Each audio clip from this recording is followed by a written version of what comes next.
Hi everyone, I'm Greg Ellis and welcome to Redskin Review. This is our second show for the 2012 season. And in tonight's show we will look back at the first game down at the Crosstown Showdown where the Redskins lost to Sycamore, and we'll look ahead to this week's first home game against Withrow and all the exciting events that will accompany that game.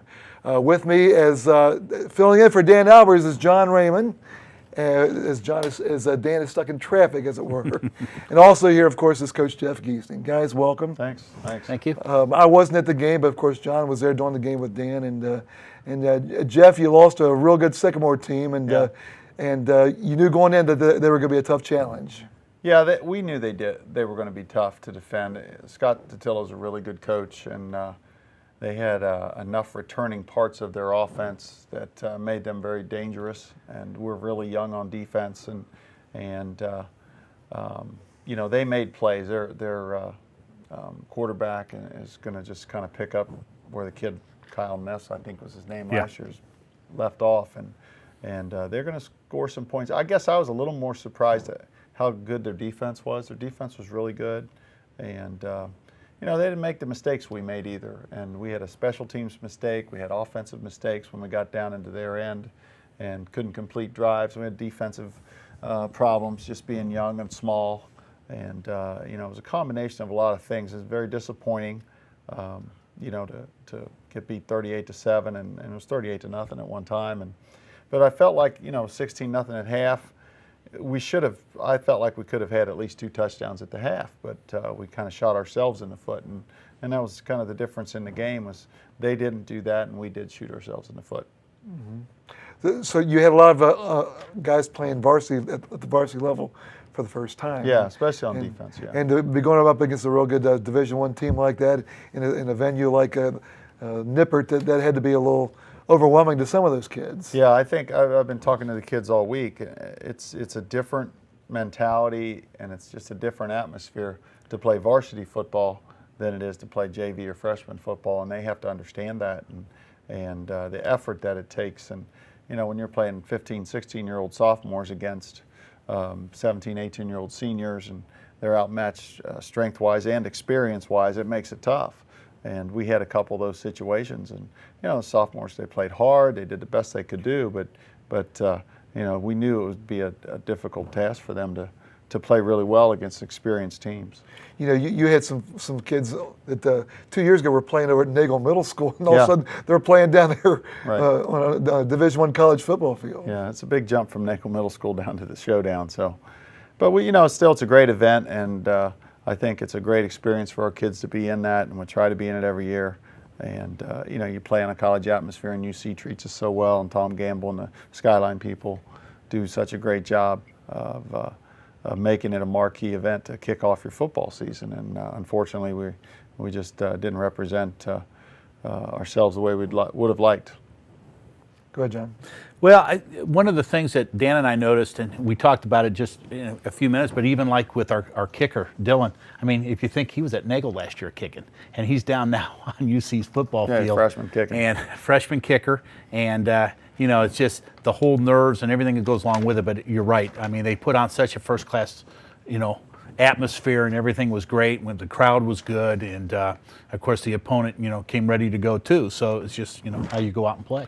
Yeah, and Dylan did a great job. He's only a freshman, but he's really a heady kid and a composed young man that's going to be a really, really nice football player for us for the rest of this year and the next 3 years. We're really think he has a bright future in our program, and but it's a little different when you're going against a GMC team with seniors who go up against Coleraine and Hamilton and the Lakotas and Fairfield and Princeton and Middletown and things like that, and you go out there 1 year removed from junior high. That's pretty tough. A little different world. Yes, it is. Yes, it is.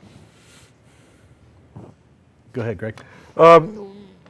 Kevin Rogers saw his first extensive action as the starting quarterback for the Redskins. How would you rate his performance? How did he handle it? Oh, I think some of it, he was a little.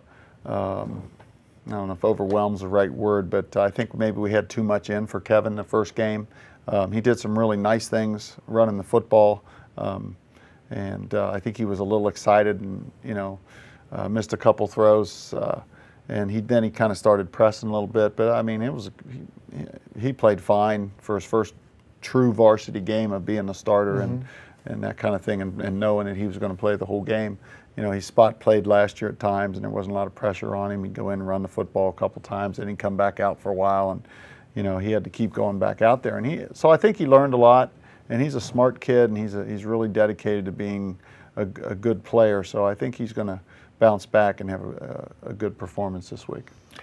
Did speaking on kind of the same lines, Jared Cook, he got in there, and it looked like maybe he was. I know he's been kind of babying a leg injury, and it looked from time to time. I don't know if he was cramping. A lot of kids were cramping up big time.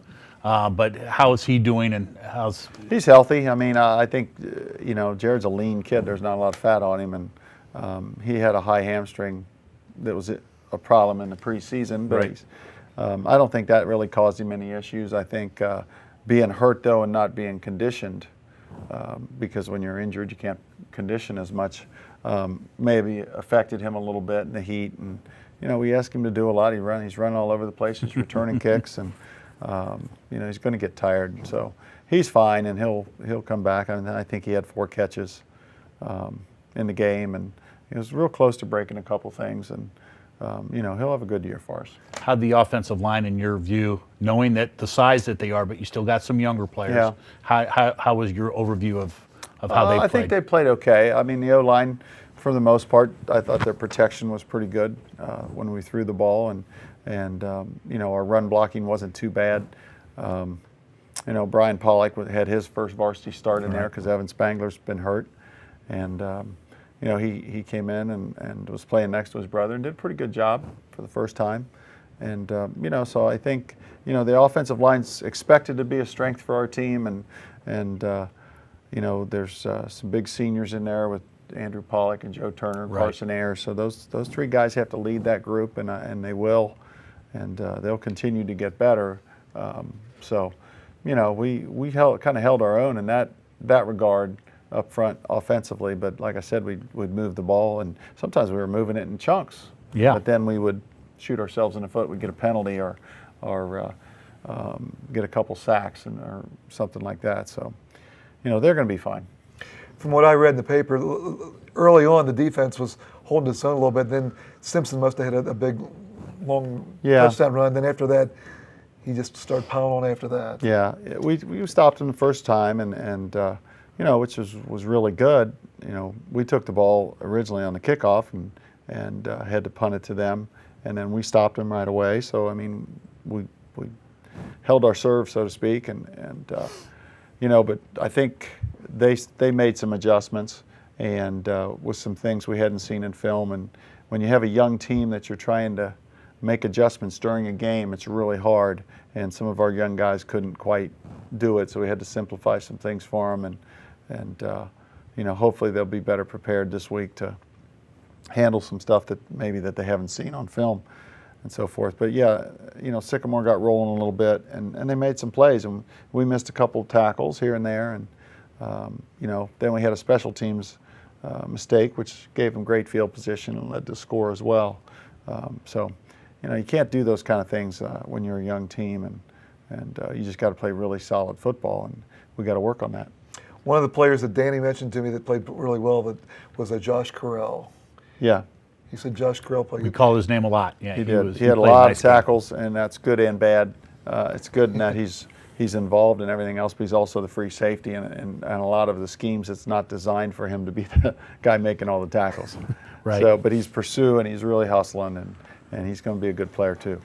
Is he the last of the Carells? Or? Oh no, there's more. I think there's some coming. Zeke's too, coming yet. It's kind of like between Carells and Norwells, we've had a big long line of production from those folks. That's right. Absolutely.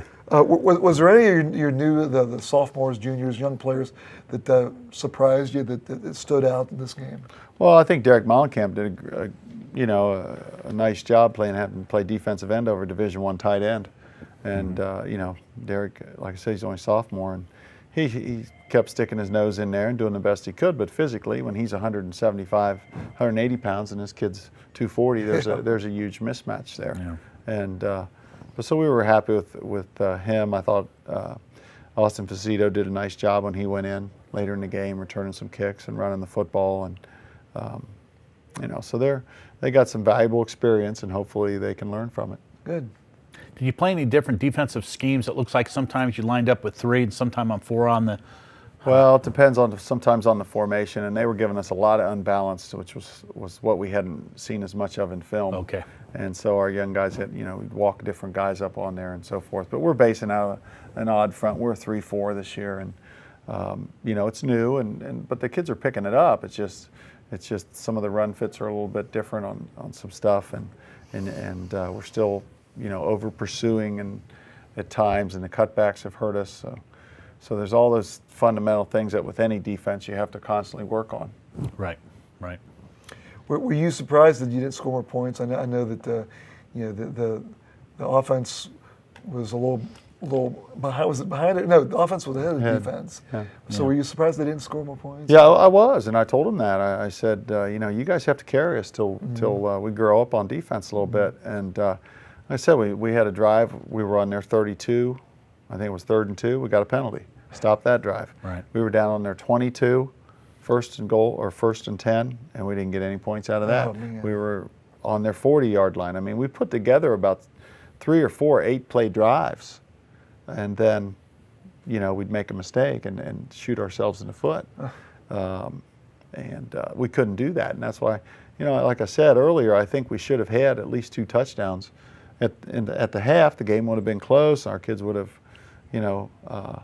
felt like they were still in it. But when you're down 16-0 at the half, and knowing that they're going to get the ball, and it's hard for young kids to bounce back from that kind of thing. And that's just part of the game, and that's part of football. That there's a lot of adversity sometimes, and you have to be able to handle that, and you have to be able to keep plugging and keep playing and try to make something good happen. And Kamel Bradley, did he have leg cramps too, or? Yeah, Kamel got cramped up a little bit in the second half. But he did a nice job. He had 90. I think he had 92 yards. I can't remember all the stats, so forth. But he did a pretty good job. He had 92 yards and rushing the football. Kevin was up over 50 yards running the football. And yardage-wise, it wasn't a huge discrepancy between Sycamore and us. Time of possession was basically about even as well. Yeah. Although the second quarter they had it way too much. And that's when our defense really got tired. So there's a lot of things you look at statistics, you think, wow, shouldn't have been that big a difference in the score, but it was because they took advantage of all their things and we didn't. Okay. Players of the game. Well, Kamel Bradley on offense, I can't remember how many rushes he had, and it was maybe 15, 16. Had 92 yards, did a really nice job. Kamel's had a nice preseason, and he's going to do a good job for us this year back there. Defensively, Ray White was also the MVP of the game for us. They do that in the showdown, and each team gets one. Ray did a nice job. I don't remember how many tackles he had exactly, but he's a good leader, and Ray's not the biggest guy in the world, but he's got a big heart. And then special teams, Dylan Smith, being a freshman, to have to go out there and punt and kick, and he just did a nice job. Like I said earlier, he's a composed young man. He's got a bright future. Very good. Did the JV team and freshman team play this week? Yes, they did. JV won 20-13. Over Sycamore? Yep, had 2 defensive scores, I think. Two interceptions, I think, that were returned. Wow. And the freshmen lost a tough one, 21-20. Oh my. And I guess there was a little controversy at the end. We scored, and there was a penalty after we scored, and it was an unsportsmanlike, and they called it on us, so we had to back the kick up. Well, we couldn't make it. It was that far away. And then after the game, the official said he wasn't quite sure if it should have been on us or should have been on Sycamore. It was one of those typical freshman games. There's always something goofy like that going on. But they played a good group. I mean, Sycamore's got a good group of freshmen, and our kids are a good group. And they play hard and they play confident, and they're a good class. And it moved on to the Saturday event, right? So the freshmen Yes. are now playing on Saturdays as well with the new league. Yes. I think a lot of people got to realize I that. didn't know that. Right? Yeah. Yeah, it's So 10 they o'clock play to 12. back-to-back? Yep, Yeah. 10 and 12. Now, this week, the freshmen played first and the JV followed, but most week it's going to be the JV at 10 and the freshmen at noon. Oh, that's a great idea. It works pretty well. Yeah. Helps with practice. We don't break up the week of them playing on Wednesdays anymore. And like today we had Dylan go up and practice with the freshmen because he's going to play a little bit with the freshmen on Saturday. Right. And because we have those 2 freshmen, Connor Wield and the other one, the 2 freshman quarterbacks with us. And they take care of the JV, but they also were trying to get them more playing time and incorporate them in with the freshmen a little bit too, so they stay connected with that group as well. Sure. Sure. Were there any injuries from the game? No, we came out pretty healthy for the most part, and some of the guys that were hurt are back to practicing now. We're still missing Tim Combs is still about a week away, and Spangler's about a week, 2 weeks away with his hand. Those are 2 starters basically, and Shelby Wilson's probably two weeks out yet, and he was going to be a starter as well. And that was a knee problem? Yeah, with a knee. Yeah. So nothing major that's going to wipe out their whole year. So, we were lucky we came out of it injury-free. Okay. Let's go ahead and start talking about this week's game, the first home game, and we get a rematch with Withrow, where we lost a very tight game last year. That was a killer last year. Yeah, it was. They scored in the last minute and get a chance for a little revenge, and you're going to have it in front of a big home crowd, and you're going to have some extra people there that night too. Yeah, it should be a nice crowd for us. We're going to honor the 92 team, which was the first playoff team that beat Princeton in overtime. Then they lost to St. X in the Region 4 finals. There were only 4 teams that made it back then. And the 2007 team, it's the 5-year anniversary for them to win a state championship. So some of the former Redskins will be back, and we'll get them announced, and hopefully they want to come around and come in the locker room and see what's going on, and look at some of the stuff we're doing now, and it'll be fun. And then Withrow's going to bring a good ball club in there. They lost to Turpin 17-14, and they had the lead late and gave up a long pass that set up Turpin's last touchdown, and so it was a pretty even game back and forth. But they're really, really physical and fast on defense. Mm-hmm.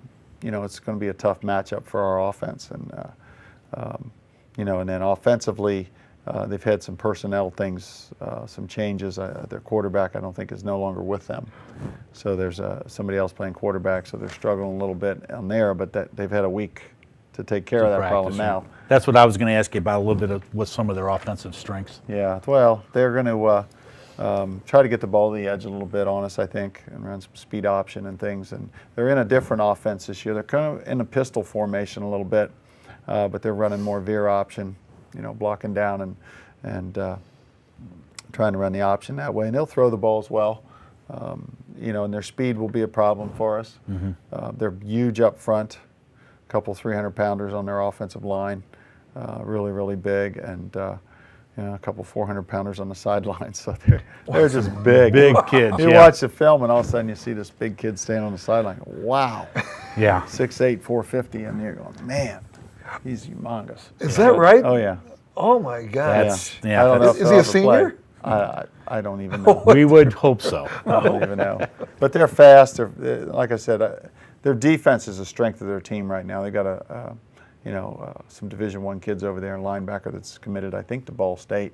It's really, really a nice player. And Coach Jim Place is their coach. He's a very experienced coach. Has been a lot of places. Was at Middletown. Was at Dayton Chaminade. Was at Hamilton. He's been in a lot of places, and he does a good job, and they're very well coached, and it'll be a challenge for us. And defensively, I guess we got to go to that next. They gave up 17 points to Turpin, but defensively wise, I'm sure they got some speed there as well. Oh, they do. I mean, they held Turpin basically to 10 points, and then Turpin hit a long pass to set up their last score.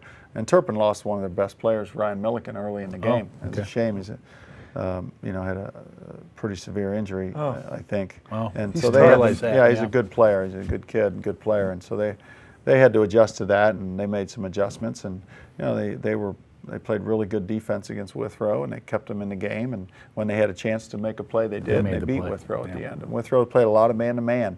Last year they didn't play as much of that, and this year they're kind of manning up across the board. So Jared's going to have to get open, and Kevin's going to have to make some good throws. Our game plan, our keys to the game, what are you thinking? Well, obviously we've got to score some points, I think, this week. We have to be efficient on offense, and when we get into their end of the field, we have to capitalize. We have to get some points. Defensively, we have to keep the ball in front of us, not give them anything easy, make them drive the football. Hopefully they'll have some mistakes of their own and not put together a 10-play drive and things like that they can maybe self-destruct a little bit. Kicking game, we just can't have any mistakes like we had the high snap on the punt the other night. We're not going to be phenomenal in the kicking game, but we can be solid enough that if we don't make a mistake, we have a chance to win. The remnants of the hurricane should be here by like Friday night. If we get a big rainstorm, how does that factor into the game? Is that going to factor the offense, the defense? How will that play out? Well, it's on the turf, so we don't have to worry about mud. But it's hard to say. Sometimes the wind's a bigger factor if it's really windy. And with these pop-up thunderstorms they're talking about, there could be lightning around. It could be one of those nights where we're delayed and. I'm hoping that it comes in a little later. Right. And we can get the football stuff out of the way because it's supposed to rain pretty much Saturday and Sunday, I think. So it'll be a factor, I'm sure. We tried practicing Monday. We pretty much got washed out. Yeah. We got about 20 minutes in. It started raining, and then we went in for a while, came back out for about 10 minutes, and it was just dumping, so we had to quit. Will the new turf be different than the old turf because of in a wet situation, in a wet condition? Actually, I think it'll probably take the water quicker. And drain a little bit quicker. The old turf was so compacted down.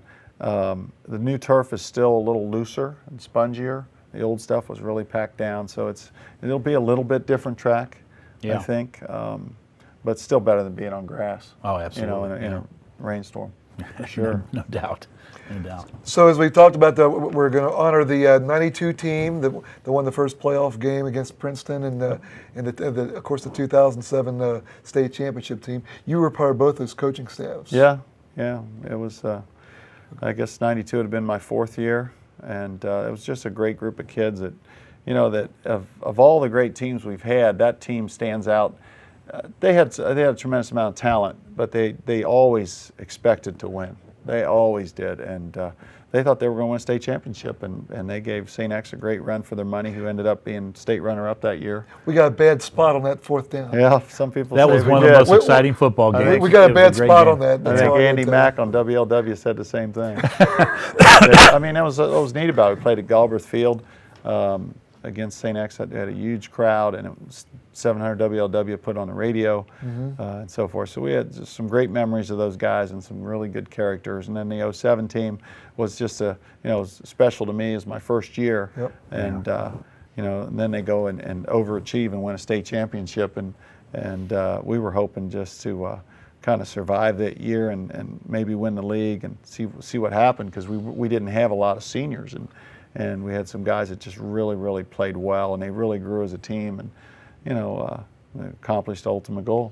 Boy, I tell you, both those teams just created great memories for those of us that follow the program. Yeah. I think we're looking at somewhere between 25, 30, 35 guys combined. That's what I'm so hearing. It should be a good night. And then I think if anybody's out there watching and can't make it this Friday night, we want you to be involved. So we'd like for you to contact Coach Giesting or Dan or myself, and you can get on the Football Alumni Association website and touch base with us there. But we want you guys to come out and be part of the whole atmosphere and what goes on. And the Friday nights is still a great thing to do on a Friday night. Yes, is go sit down there and watch high school football and Anderson Redskin football. So we're looking forward to the reunion of the two groups. It's going to be a lot of fun. Yep. Absolutely. Yep.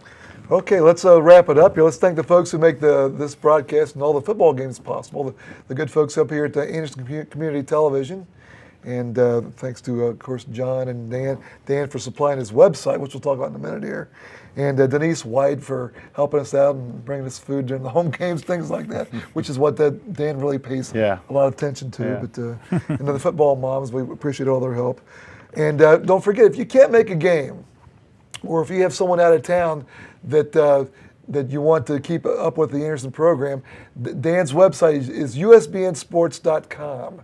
And we do all the games live on there, and it's a great thing that Dan's come up with, because it's great that we get to see because he can go in there during the game and see how many listeners we have at one time. Right. And we get emails from folks in Colorado and Florida and grandparents. And we had probably whatnot. 15 or 16 on Friday night, and it's even funny with my dad. He doesn't know anything about a computer, but he goes over to my sister's, who lives in the same little town up in Michigan, and that's how he listens to the game. So then I usually get a phone call after the game as well. But he still, just because his son and his grandson came through Anderson High School, he still wants to be involved. 87 years old, going strong. But so any way you can, get on and listen to the game on Friday night. I'll tell you a quick story. This is kind of neat.